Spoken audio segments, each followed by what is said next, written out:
Hola, hola, mi nombre es Stephanie Verandre, estoy en el Instituto Universitario Politécnico Santiago Mariño, Extensión Mérida, la carrera de Ingeniería Agronómica. Esta materia corresponde al cultivo de flores. Ahora bien, factores edafológicos que intervienen en la construcción del jardín. Ahora bien, ¿qué es un jardín? Un jardín es un espacio ubicado en un terreno determinado donde se cultivan diferentes especies de plantas, desde pequeñas como flores hasta grandes como arbustos y grandes árboles. Los jardines se clasifican según su espacio, como por ejemplo abiertos o cerrados, según su estilo, chino, español, italiano, según las las plantas que se cultivan, como por ejemplo hierbas aromáticas, huertos, cultivo de frutos y verduras y de hierbas aromáticas, cactus, entre otros. Ahora bien, factores edafológicos que intervienen en la construcción de jardines. Cuando nos referimos a edafológicos, hablamos de edafología, que es la ciencia que estudia el suelo y sus horizontes. Entonces tenemos que estos factores se dividen en abióticos y bióticos. Tenemos los abióticos que incluyen la acidez del suelo, la temperatura, la disponibilidad del agua, limitaciones de nutrientes y textura del suelo. Ahora bien, acidez del suelo. Tenemos que la acidez del suelo, cuando es muy alta, son números altos, tenemos que es un pH básico. Y cuando nuestro número de pH es bajo, tenemos que son suelos ácidos. Suelos muy ácidos o suelos muy básicos limitan la disponibilidad de nutrientes. Temperatura. Tenemos que la temperatura es otro factor abiótico bien importante. En promedio, la temperatura para la bioactividad oscila entre 50 y 75 grados Fahrenheit. Estos valores son favorables para las funciones vitales. La temperatura del suelo afecta el clima, al crecimiento de las plantas al momento en que aparecen los brotes o se cae la hoja, además de la absorción de nutrientes.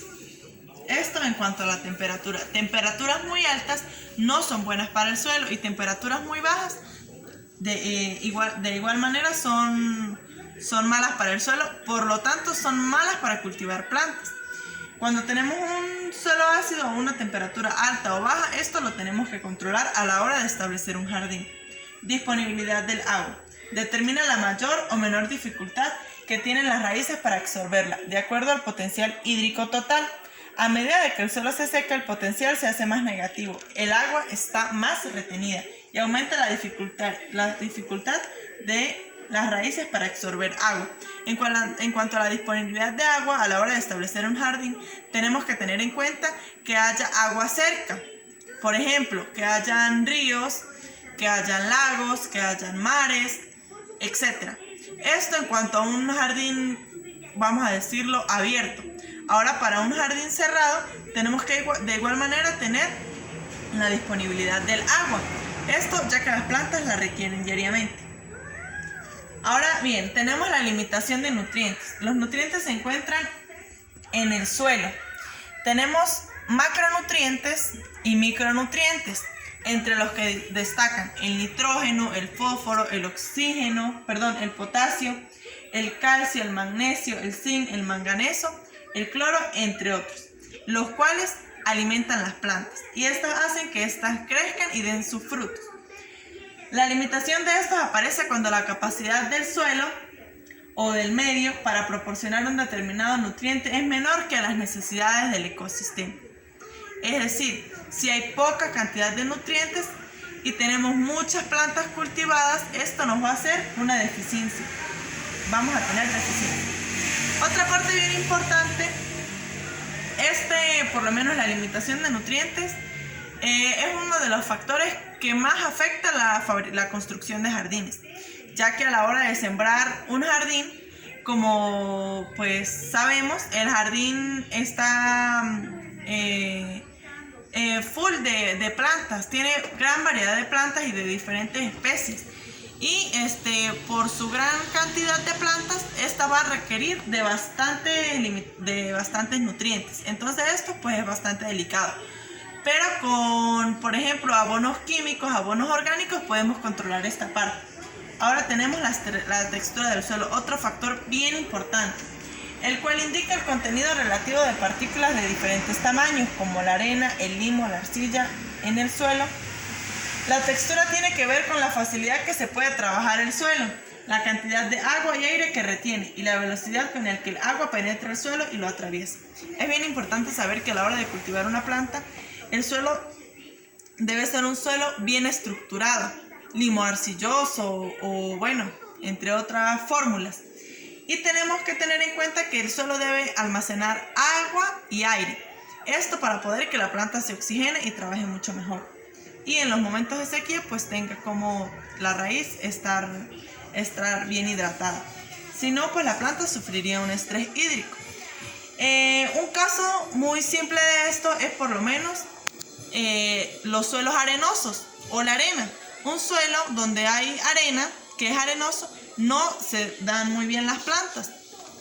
Este es un factor que de verdad limita, porque nosotros pues cuando tenemos un terreno que es bastante arenoso, bastante arcilloso, pues nos cuesta la penetración del agua. Por ejemplo, en el caso arcilloso, entonces en la arena se filtra demasiado rápido y la planta no va a absorber nada. Esto se puede mejorar, por ejemplo, con agregarles tierras suelos de otro tipo. Ahora bien, tenemos los factores bióticos. Entre los factores bióticos, como su palabra lo dice, son vivos. Incluyen los tipos de microorganismos que conviven en el suelo. Tenemos la materia orgánica. La materia orgánica del suelo es el conjunto de residuos vegetales y animales de todas las clases, más o menos descompuestos y transformados por la acción de microorganismos. Un suelo donde existan lombrices, haya bastante actividad de microorganismos, pues un suelo bien estructurado y va a ser bien próspero, ya que todas las hojas secas que caen, los microorganismos los van transformando para convertirlos en nutrientes para que la planta los absorba. Tenemos un caso bien particular, como por lo menos lo es la fauna, en un jardín donde se encuentran animales como por ejemplo gallinas, perros, entre otros. Nos pueden dañar el jardín, incluso nos pueden comer, se pueden consumir las plantas cultivadas. Estos factores mencionados anteriormente son los factores que intervienen en la construcción de un jardín, ya que si hay déficit de estos factores, o por lo menos como en el caso de afectan de manera directa al jardín, o por ejemplo las plantas cultivables específicamente, ya que estas plantas no van a ser prósperas, no van a, como ya lo dije anteriormente, el jardín es un arte, y es un arte en el que deben haber llamativos colores y las plantas deben estar en excelentes condiciones. Si un jardín no está en excelentes condiciones, por lo tanto no es próspero, y esto pues nos limita bastante.